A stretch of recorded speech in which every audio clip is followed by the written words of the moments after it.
Je vous parle aujourd'hui de l'exposition que nous mettons en place actuellement. Et quand vous voyez le visuel, vous pouvez déjà euh, vous interroger sur plusieurs choses. Une célébration vivante d'une biodiversité cultivée et alors autour du centenaire d'un ouvrage. Alors, célébrer le centenaire d'un ouvrage, c'est assez rare. Et donc, l'important, c'est de savoir pourquoi il est si important celui-là. Et puis, ce que vous voyez, c'est qu'on va le célébrer dans 40 potagers de France et pendant 5 mois. Alors là, ça devient quelque chose d'inédit. Et c'est la raison pour laquelle on va vous présenter cette expérience avec l'Association des jardins potagers de France. Voilà. Alors, c'est pas n'importe quel ouvrage, c'est un ouvrage qui a été écrit par Vilmorin-Andrieux. Et Vilmorin-Andrieux, c'est une famille, une grande famille horticole, euh, qui a plus de 3 siècles, qui a été fondée en 1747 déjà. Et donc, c'est une des plus grandes familles de l'histoire horticole mondiale. Et c'est la raison pour laquelle il y a tout un passé horticole qui date du siècle des Lumières. Et c'est ça qui est important. Là, vous voyez un magasin, le premier magasin de la maison Villemoré-Andrieux. Et ce magasin existe toujours. Il est là. Il est toujours, c'est toujours un magasin Villemorin, quai de la Mégisserie, à Paris, au bord de la Seine. Vous pouvez y faire vos emplettes. Et c'est ça qui est vraiment très intéressant, c'est la permanence d'une société, d'une entreprise au fil des siècles autour du jardin. Pas seulement les légumes, mais toutes les plantes y sont passées. Villemort-Andrieux, c'est donc une histoire familiale qui a presque 3 siècles. Et vous voyez là l'image d'un magasin. Et ce magasin existe toujours. Donc tu peux passer la slide. Mhm. Slide suivante. Oui, j'arrive. J'ai un problème de passage, voilà. Voilà. Donc là, vous avez la photo du magasin tel qu'il est aujourd'hui à Paris, quai de la Mégisserie, près de la Seine. Et vous avez aussi un exemple d'un premier catalogue euh, qui a été publié par la maison Vilmorin-Andrieux au XVIIIe siècle. C'est pour vous dire qu'il y a une grande tradition familiale de communiquer autour des plantes. Et c'est un héritage du siècle des Lumières et de l'encyclopédie, où il y avait un recensement des plantes pour les présenter, les décrire, les dessiner. Et c'est un avantage considérable pour aujourd'hui parce que ça nous permet de savoir les plantes qui étaient cultivées à l'époque avec une description précise. Et c'est la raison pour laquelle, slide suivante, Vilmorin a poursuivi son expérience à travers diverses publications au XIXe siècle, dont la plus connue, ce n'est pas un ouvrage rédigé avec des textes, mais plutôt avec des illustrations, ce qu'on appelle les planches Vilmorin, que vous connaissez peut-être, qui ont sans doute traversé l'Atlantique aussi, en tout cas les dessins, qui ont été principalement l'œuvre de deux femmes, dont Élisa Champlain, au Second Empire, autour de 1855-1856. Et à partir de là, il y a eu de nombreuses planches de dessins de légumes. Là, en l'occurrence, vous voyez le navet de Meaux, notamment. Le navet de Meaux, c'est le plus long navet français qui existait jusqu'en 1925, ou le navet de Montmagny, que vous avez également juste en dessous. Et donc, c'est ça qu'on peut présenter. Vous avez aussi l'asperge d'Argenteuil, et vous avez aussi toute l'histoire de la gastronomie française qui défile sous vos yeux avec ces planches Vilmorin. C'est la raison pour laquelle on les voit souvent dans les cuisines ou dans des maisons, dans des maisons rustiques en gage de qualité gustative d'une cuisine d'autrefois. Slide suivante. Et donc, il y a eu toute une tradition par les Villemorins-Andrieux au fil du temps de présenter les différents légumes, plantes potagères, mais qui inclut également de nombreuses plantes aromatiques et médicinales. Et il y a eu 4 éditions de cet ouvrage entre 1883 et 1925. Et là, vous avez la première page de l'édition de 1925, qui est la dernière édition qui a été publiée sous cette forme. C'est important parce que c'est la dernière fois que Villemora Andrieux présente des plantes potagères sous la forme d'un ouvrage et non sous la forme d'un catalogue, pas un catalogue de vente, mais un ouvrage qui recense la plus grande part des légumes qui ont été cultivés dans les climats tempérés, en particulier en France, et qui pouvaient être adaptés soit en France, soit dans les colonies françaises. Pour cela que vous avez notamment une grande collection d'ananas, également dans les plantes potagères. Et tout ce qui pouvait être adapté dans les colonies françaises également. Et donc, ce qui est important, c'est qu'on célèbre un centenaire parce qu'après, ces éditions n'ont plus la même forme. L'édition de 1947 n'est pas aussi complète que les plantes potagères parce que ce ne sont pas forcément les plantes que vendait Vilmorin, mais c'était une présentation générale, un peu sous la forme de l'encyclopédie. C'est pour ça que pour moi, c'est un héritage du siècle des Lumières encore. Slide suivante. Et donc, les illustrations en 1925, ben, ce sont celles-ci, ce ne sont pas tout à fait les mêmes que celles du 19e siècle, mais ça permet de savoir ce qui se cultivait à l'époque, et surtout avec des dessins assez précis, et de voir aussi si les variétés cultivées à l'époque existent toujours. C'est là que ça devient intéressant de les présenter dans les autres potagers. Là, en l'occurrence, vous avez la scérole ronde, ou notamment la première endive que vous avez, l'endive de Bruxelles, qui venait d'apparaître dans une cave à Bruxelles. Et c'est intéressant de la voir pour la première fois dans un ouvrage. Vous avez aussi un légume qui existait encore, mais qui a disparu depuis. C'est la barbe de capucin, qui est juste à côté, à droite de l'endive.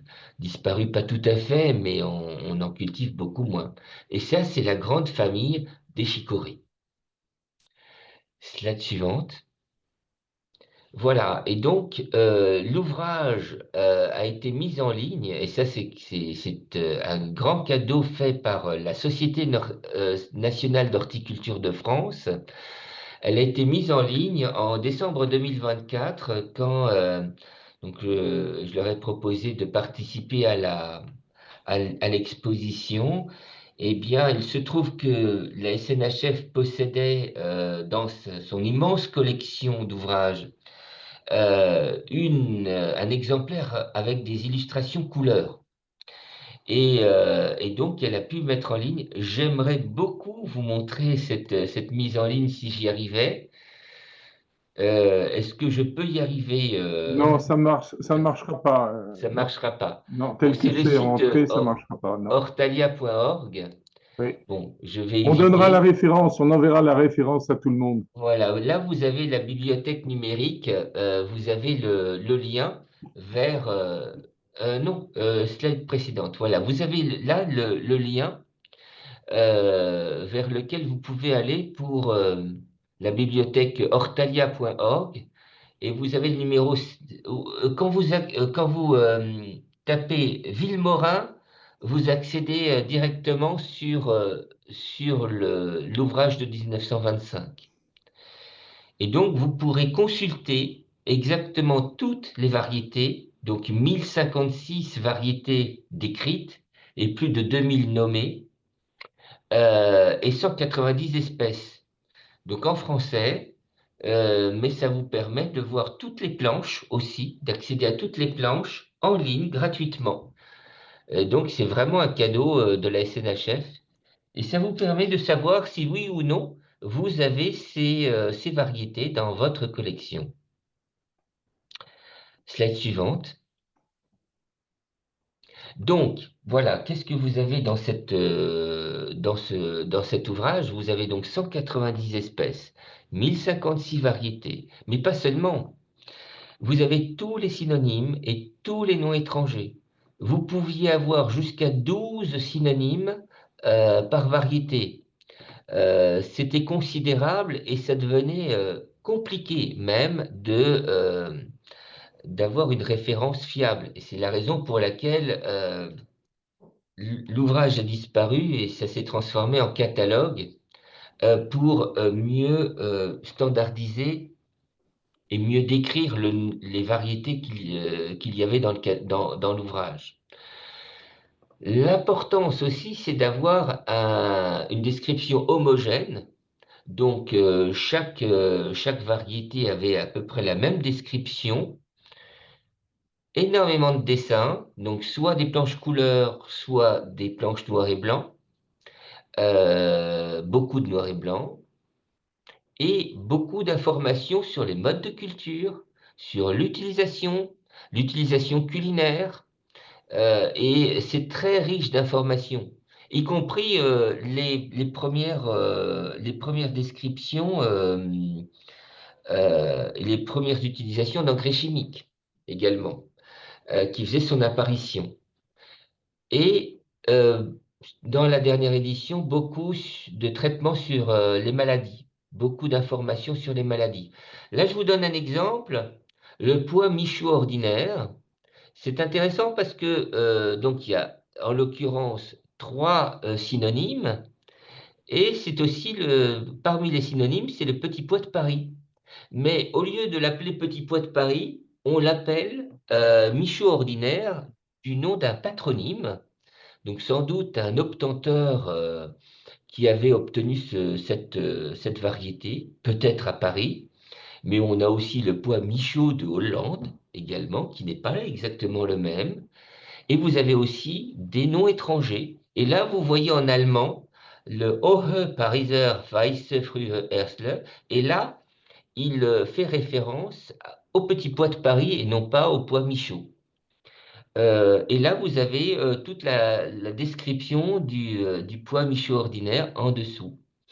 Et c'est ça qui est intéressant. Vous voyez que c'est pas le nom de la capitale de la France qui a le nom principal, mais le nom d'un obtenteur. Ça fait partie des particularités de cet ouvrage. Ce poids existe encore et vous pourrez le voir à partir du mois prochain au domaine de la Grange la Prévôté. Slide suivante. Tu p- Voilà. Donc, ce qui est important, c'est de pouvoir, ce qui est intéressant avec cet ouvrage, c'est que grâce aux descriptions très précises, cela permet de voir si le nom de la variété que nous avons toujours, quand nous avons conservé ces variétés, eh bien, si la description correspond à la description de 1925, ou s'il y a eu une mutation. Donc ça permet de bien comparer. En l'occurrence, là, vous avez le chou Pancalier de Touraine. C'est une photo qui vient des jardins de Valmer. Et donc, ça, c'est une très très belle photo de ce chou. Là, ensuite, vous avez... non, slide suivante, tu peux avancer. Euh, L'exposition va permettre aussi de pouvoir comparer la variété de 1925 avec des variétés modernes. En l'occurrence, c'est au potager de Champ-Rosay en Essonne, à côté de Paris, au sud-est de Paris. Vous avez deux planches distinctes en parallèle, une planche avec que des variétés de 1925 et juste à côté une planche avec des variétés d'aujourd'hui, des variétés Vilmorin d'aujourd'hui. Là, vous avez en l'occurrence à gauche le radis national, à côté de radis de cette actuelle. La principale différence, d'après le jardinier qui a conçu ces planches, eh bien, c'est l'importance des feuilles. Vous avez un plus grand feuillage il y a 100 ans, et en fait, il y a eu un gros travail de fait par Villemorin pour réduire le feuillage, ce qui permet d'avoir plus de radis sur le même espace. Voilà, ça fait partie des améliorations, alors que le goût est sensiblement le même au niveau de la qualité gustative. Slide suivante. Donc, vous avez aussi tout l'intérêt du 1925, c'est d'avoir un grand nombre d'espèces curieuses pour l'époque ou pour aujourd'hui. C'est-à-dire qu'à l'époque, au 19e siècle surtout, on démarrait le travail sur le soja, par exemple. Et là, grande découverte, grâce au Vilmorin 1925, qu'est-ce qu'on voit? On voit qu'il y avait un soja d'Étampes. Étampes, c'est une ville au sud de Paris.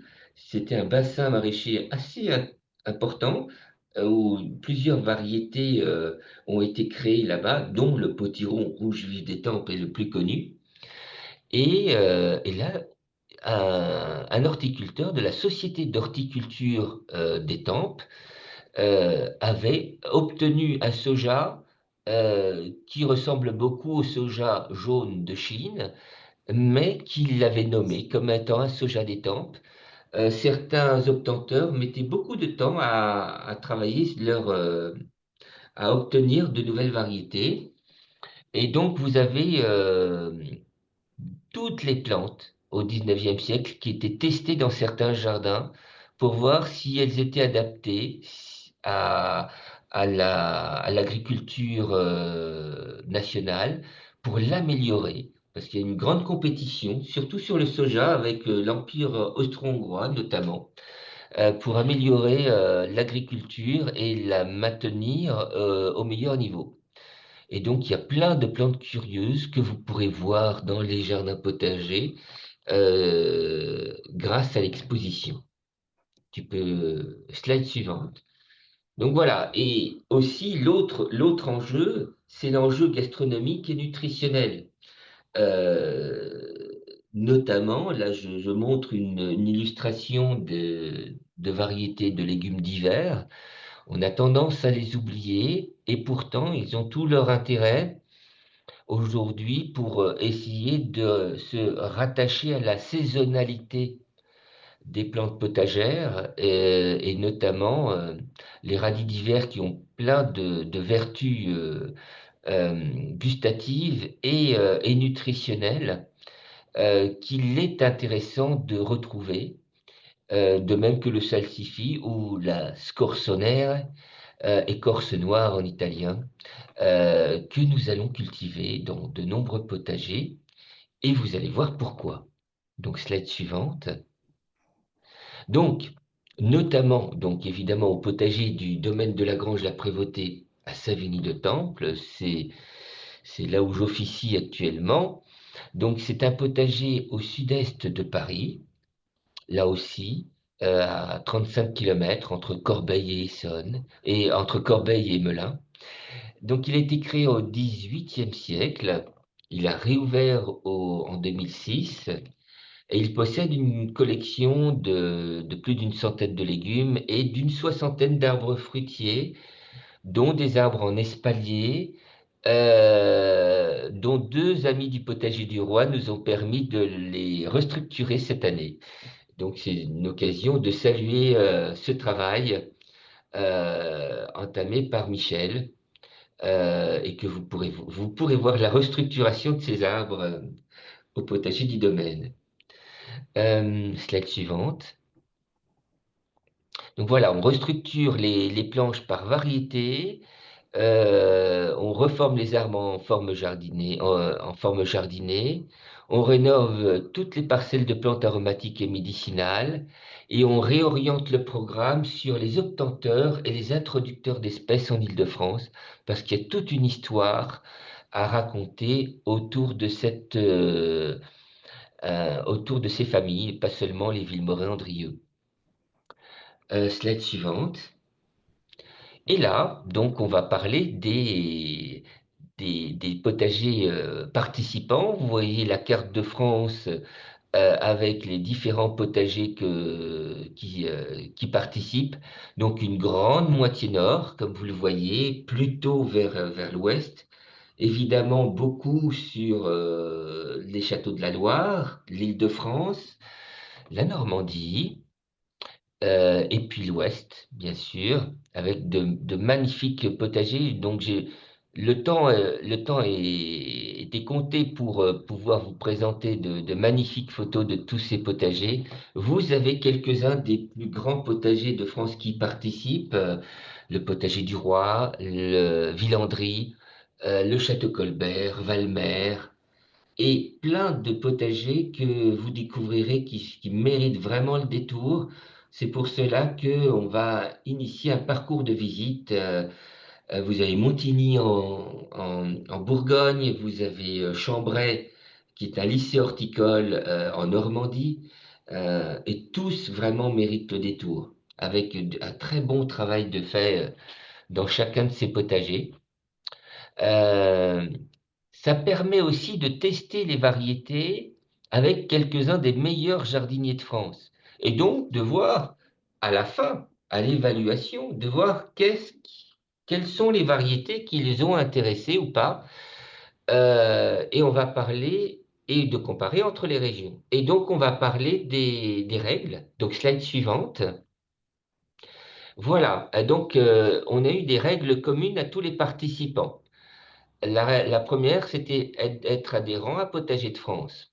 Ensuite, c'était de présenter au moins une parcelle du potager avec des variétés mentionnées dans l'ouvrage. Pour cela, on avait des avantages. Pour y arriver, on avait accès à l'ouvrage sous forme d'une base de données. Donc ça, c'était mon gros travail de l'année dernière. Je me suis amusé à inscrire, à retranscrire toutes les variétés, exactement toutes, les 2200 variétés et tous les synonymes sur un fichier Excel, sur un tableur. Et donc, ça permettait d'accéder beaucoup plus facilement à l'ouvrage et à voir si chaque potager avait ses variétés dans sa base de données ou pouvait le commander chez un fournisseur ou chez un collectionneur. Ensuite, on pouvait avoir accès à 20 sachets de graines de Vilmorin Jardin. Donc j'ai choisi 20 sachets identiques et ces 20 sachets ont été transmis aux 40 potagers par Vilmorin Jardin. Ensuite, on pouvait bénéficier des versions numériques des panneaux. Donc, on a créé des panneaux avec toute une équipe excellente, dont Alix de Savenant a fait partie. Vraiment, je les remercie infiniment. Vraiment, que des spécialistes dans chaque domaine pour créer des panneaux qui racontent l'histoire que je vous ai racontée très brièvement et plus précisément. Avec ces panneaux, vous pourrez voir ces panneaux dans chaque potager, ou du moins ceux qui les auront installés chez eux. Ensuite, il bénéficie d'une communication autour de l'exposition, relayée par Potager de France, la SNHF, Vilmorin-Jardin et d'autres médias. Slide suivante.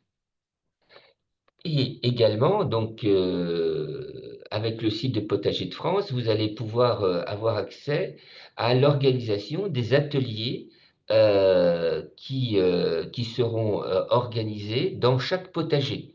Des ateliers de jardinage, des ateliers culinaires, parce qu'il y a des potagers qui possèdent des restaurants.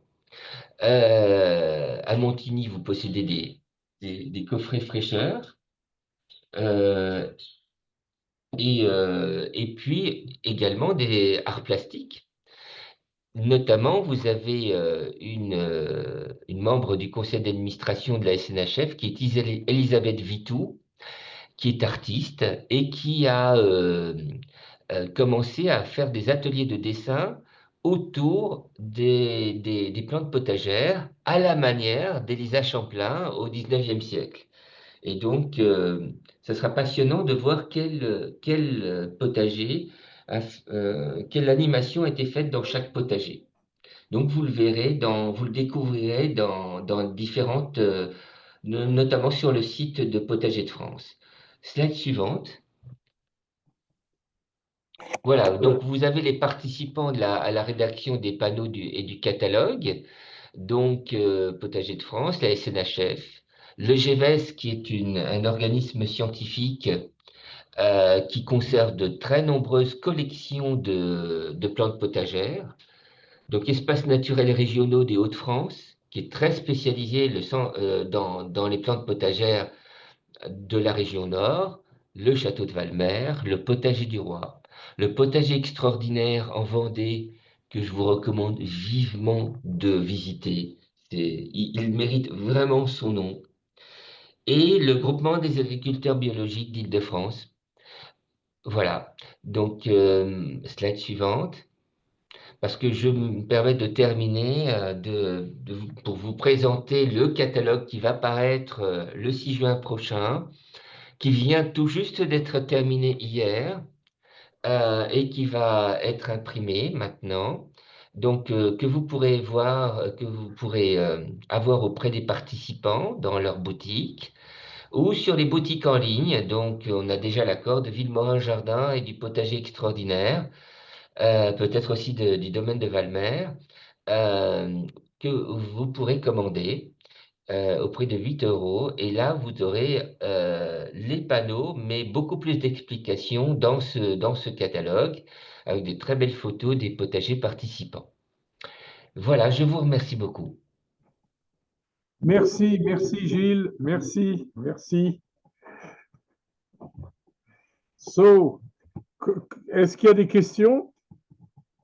Est-ce qu'il y a des questions? Eric, do you have some reactions to this presentation? Um, it's it's I love just seeing the big celebration of this and how many the 40 different gardens that are participating, and um it's exciting. I wish I were could be over there at some point to see. um I'm curious if there's any focus on where I am. We focus a lot on the 1760 to 1860, and so the early versions of the Vilmorin catalog have been valuable to us as examples of close to our time period. I'm curious if there's any of the older pre 1925 vegetable varieties involved in this, or is it just sort of more focused on 1925? Alors, bon, j'ai compris, je laisse la traductrice ou ça va, je peux répondre? Oui, oui, Donc, je réponds en français de oui. préférence pour les francophones. Est-ce que vous entendez en... Mhm. Ça marche? Bon, très bien. Yes. Donc, il y a beaucoup de différences entre la première édition de 1883 et celle de 1925. Je vous ai présenté des légumes qui, en 1925, n'existent plus. Il y avait beaucoup de nouvelles variétés déjà en 1925, notamment pour s'adapter au transport. Il y avait, en fait, 1925, c'est une vraie année de transition après la Première Guerre mondiale entre les variétés cultivées à côté des grandes euh, agglomérations et les variétés qui venaient de loin et qui étaient faciles à transporter. D'autant que l'urbanisation était de plus en plus importante et il y avait des quartiers qui, même à Paris comme Vaugirard, étaient des quartiers de culture de légumes. Nous avons conservé encore des variétés, notamment l'oignon de Vaugirard ou le chou de Vaugirard, sont toujours conservés, mais d'autres ont disparu. Pour votre information, nous avons plusieurs jardins botaniques en France qui ont adhéré à Potager de France pour participer à l'exposition. Le jardin botanique de Paris, donc avec les trois grands jardins, donc le parc floral, la Bagatelle et les grandes serres d'Auteuil. Vous avez le jardin botanique de Limoges, celui de Nancy et celui de Nantes. Et le conservatoire des plantes aromatiques et médicinales de Milly-la-Forêt, qui est vraiment extraordinaire également. Voilà. Est-ce que ça répond à votre question?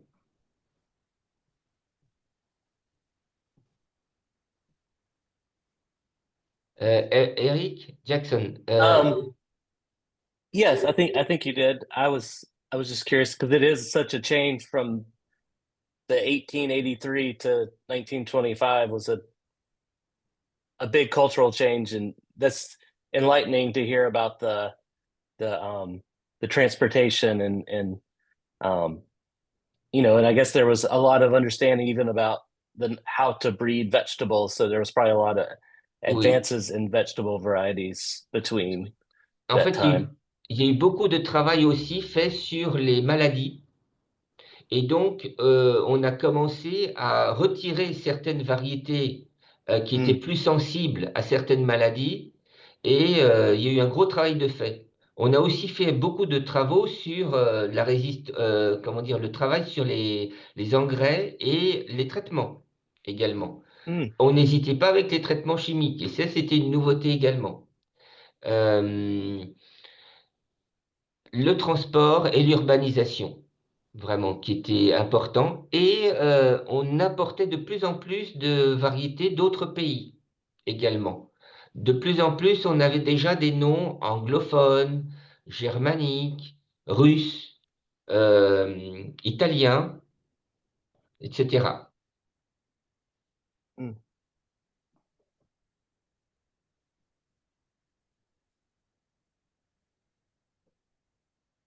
Thank you. D'autres questions?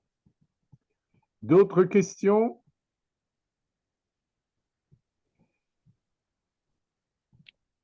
Donc, il y a 40 Alphonse, potagers, oui. 40 Oui. potagers qui participent et donc qui testent les variétés. Et alors, quoi, on va publier à partir de des résultats obtenus. Il y aura une Alors, publication. je l'espère, ça dépend de l'évaluation qu'on en fera. De notre côté, donc au domaine de la Grange de la Prévôté, on va pouvoir présenter en gros au moins 250 variétés, dont plusieurs variétés plusieurs espèces ont été reçues de collections nationales, notamment les 8 dernières variétés de fraises sur les 50 existantes dans l'ouvrage, il n'en reste plus que 8. Donc on les présente actuellement, c'est au mois de mai, là, ils commencent à mûrir. Euh, les pommes de terre également, on n'a plus que 7 variétés de pommes de terre qu'on va pouvoir présenter. il y avait énormément de variétés de pommes de terre et là encore, il y a eu beaucoup de changements. On a plus de tomates. On a beaucoup de variétés de tomates qu'on a pu conserver et on va pouvoir voir si elles correspondent à la description de 1925. On a fait une découverte. On a peut-être retrouvé une tomate et qui a la particularité en plus d'avoir un rouge cramoisi qui est même bleu et violet quand elle n'est pas encore mûre. Or, on croyait que la couleur bleue de la tomate avait été obtenue il y a une vingtaine d'années aux États-Unis. Euh, et là, on a une tomate qui peut être bleu-violette avant d'être mûre. On a aussi la Mikado violette, qui était déjà violette en 1925. Voilà, et on va pouvoir les présenter. Passionnant. Voilà, donc on a retrouvé beaucoup de pois. On essaye de maintenir cette collection parce que c'est très difficile comment dire, à cultiver les pois à rame. On apprend, mais j'espère que là, dans quelques semaines, on les aura. Des haricots, pas mal de haricots également. On remarque qu'il n'y avait pas beaucoup de courgettes à l'époque. Il y avait beaucoup de courges, mais très peu de courgettes, etc. Évidemment, beaucoup de radis, beaucoup de navets. Et les cultures sont essentiellement des cultures bio ou bien... Alors, nous sommes certifiés bio, mais on a eu des dérogations de notre certificateur parce que les collections nationales ne le sont pas. Donc, n'ont pas de certification. On a eu cette dérogation parce que nous ne vendrons pas ces légumes. Comme on est hors du circuit de commercialisation, on peut ne pas les vendre, on ne les vend pas, donc on peut les présenter. Et puis, on a pu obtenir aussi des dérogations. D'accord. Et, et, et- et Gilles, l'exposition va avoir lieu tout l'été, donc. Alors, elle va avoir lieu, Non. cela dépend de l'ouverture de chaque potager. Oui. Le potager extraordinaire ouvre le 1er juillet, Montigny ouvre le 1er juin, si je me souviens bien. On peut ouvrir un petit peu avant. On, on peut fermer le 30 septembre. Moi, ce que j'ai voulu, c'était de couvrir 3 fêtes nationales autour du jardin et du goût. Rendez-vous au jardin à partir du 6 au 8 juin, les Journées européennes du patrimoine en septembre, donc le 3e week-end de septembre, parce que c'est du patrimoine végétal, du patrimoine horticole, et donc c'est la pleine saison, c'est la fin de saison des légumes d'été, et puis la semaine du goût, qui va jusqu'au 18 octobre. Et donc, ça permet de goûter à tous les légumes et de les tester. On va essayer enfin, on a une coopération avec un chef cuisinier pour nous tester certains légumes euh, en été ou à l'automne prochain. Bon, effectivement, on aura une plus grande diversité à l'automne ou en septembre, donc pour les journées du patrimoine, mais on a pu tester des légumes de printemps, comme les pois ou les choux ou les laitues, et ça, c'est déjà très intéressant. Merci. Ça permet aussi de travailler sur la saisonnalité, Mhm. de retrouver des légumes de printemps, de ne pas... et de les cuisiner aussi différemment. Moi, je suis très intéressé par le chou cru, alors qu'auparavant, il y a 100 ans, on ne cuisinait que le chou cuit en soupe. Tandis que le chou cru conserve toutes les vitamines, délicieux à toutes les saisons, surtout en vitamine C. Et donc, ça permet peut-être de retrouver certaines variétés d'il y a 100 ans, de retrouver un goût, mais pour les consommer différemment aussi. Et peut-être qu'on trouverait de nouvelles qualités à ces variétés qui auraient disparu si on continuait à cuisiner un pot-au-feu, si vous voulez. Pot-au-feu qui est de moins en moins utilisé dans les familles, qui sont de moins en moins nombreuses. Donc il faut utiliser des légumes autrement, pour d'autres occasions aussi, dans les restaurants notamment, ou dans la cuisine, dans la restauration collective.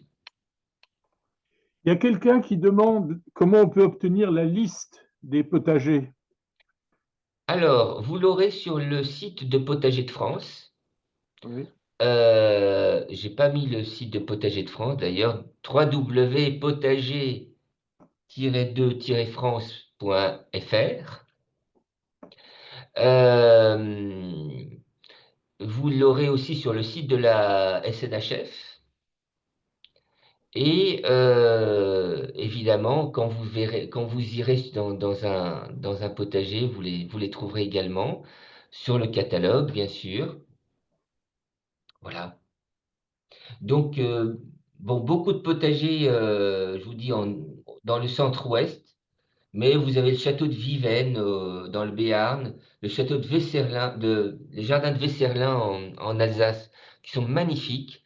La plupart ont eu le Grand Prix national de la SNHF ces 20 dernières années. Donc, ce sont des très belles découvertes à faire.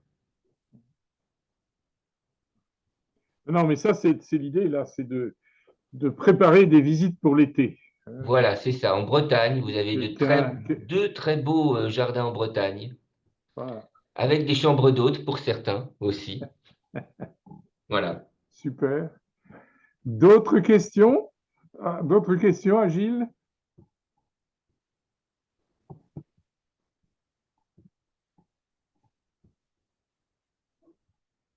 Donc,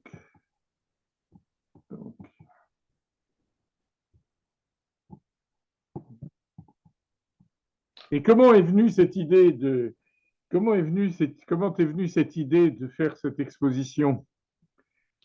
Alors, d'abord, il y a eu une demande des élus de la ville, une triple demande.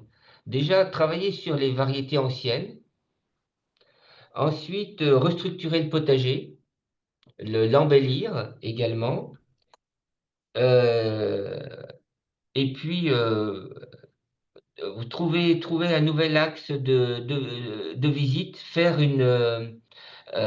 un parcours de visite au domaine de la Grange-la Prévôté.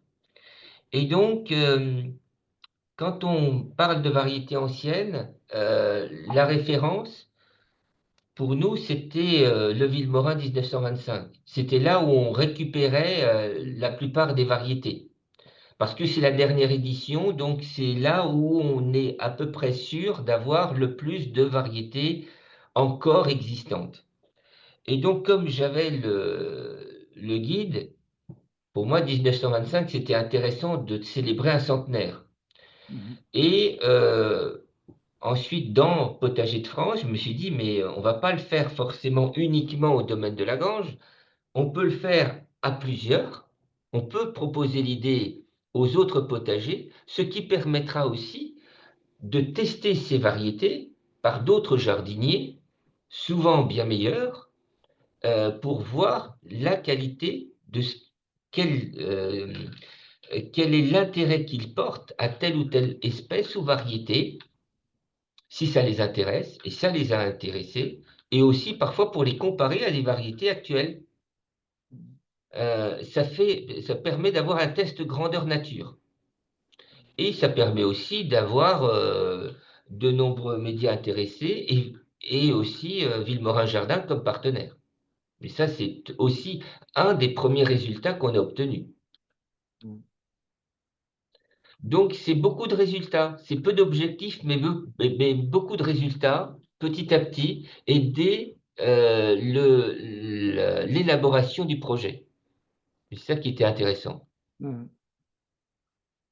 Et ça permet aussi de voir ce qu'il y a dans les collections nationales.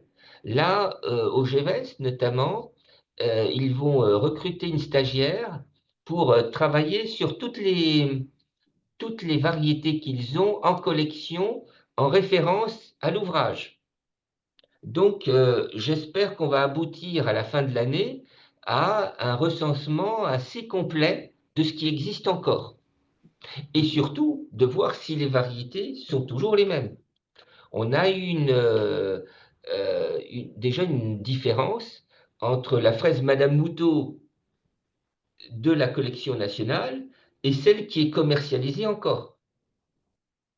Ce n'est plus la même.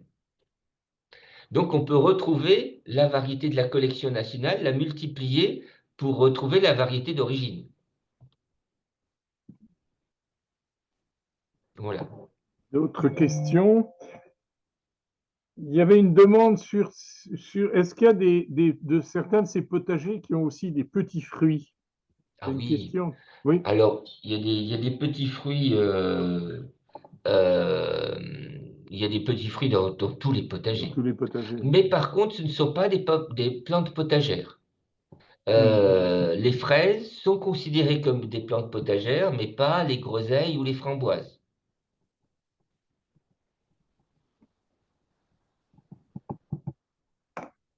Oui, parfait. D'autres questions? Non, c'est une aventure extraordinaire, ça. C'est une aventure extraordinaire. Est-ce que dans le projet, vous comptez faire des choses à l'étranger aussi, de faire des choses dans d'autres pays européens, voire de lier de voir aux États-Unis, ou est-ce que ça reste une expérience française? Écoutez, déjà, c'était déjà bien d'y arriver. C'est Bien une grande sûr. aventure. Moi, je serais ravi de pouvoir coopérer à plus grande échelle, évidemment. C'est l'occasion aussi de pouvoir discuter avec des personnes de différents pays, la Belgique, la Hollande, l'Angleterre, les États-Unis. C'est un grand plaisir. Et nous savons que les États-Unis possèdent parfois des variétés que nous n'avons plus. Et donc, c'est l'occasion d'avoir des échanges avec vous, et pourquoi pas le Jardin botanique de Chicago, justement pour savoir ce que vous avez, et comment nous pourrions échanger des variétés, bien sûr. Oui, Donc, je reste évidemment à votre disposition. Je peux le faire en anglais aussi, si vous voulez. Donc, nous pouvons continuer à collaborer. Ce peut être un début de collaboration, avec plaisir. Pas cette année, mais ça peut se réfléchir. Eric, if I may ask you, sorry, I changed channel. Eric, this Villemorin catalog, is it something that rings a bell? Is it something you use also? Yes, it's one of our good references, especially obviously the illustrations, they're so valuable. But also we have a book in our library. We have an intern who's been going and cataloging our library and our office. It's been rainy this week, and she was like, "Oh, this book's from 1885." She was like, "It's old." I was like, "Oh yeah, that's Fillmore and Aldrea." That's yeah, we've referenced it quite a bit, even though it's a little bit after our time period. It's still we don't have a lot of documentation as we get older and older, so it's still very valuable to us. Yes. Je dois dire que quand j'ai remis en culture mon potager à Alix, Valbert, en oui. France, en Indre-et-Loire, dans la vallée de la Loire, euh, j'ai cherché des graines. Ma Bible était les plantes potagères de Villemorin et j'ai cherché des graines partout dans le monde et j'en ai trouvé pas mal finalement aux États-Unis et au Canada. Parce que souvent des Français ou des Belges qui partaient pour le Nouveau Monde partaient avec leurs graines, spécialement les haricots, mais d'autres aussi. Et j'ai trouvé des vieilles variétés françaises, euh, qui avaient complètement disparu en France et qu'on a retrouvés aux États-Unis et au Canada. Donc merci, merci à l'Amérique du Nord. Okay, so we reach the end of this conference today. Merci Gilles, merci pour cette très intéressante présentation et merci pour cette exposition donc, qui va apporter beaucoup de joie à plein de monde cet été. Et j'espère qu'il y aura des visiteurs, beaucoup de visiteurs. Donc merci encore Gilles. Thank you so much.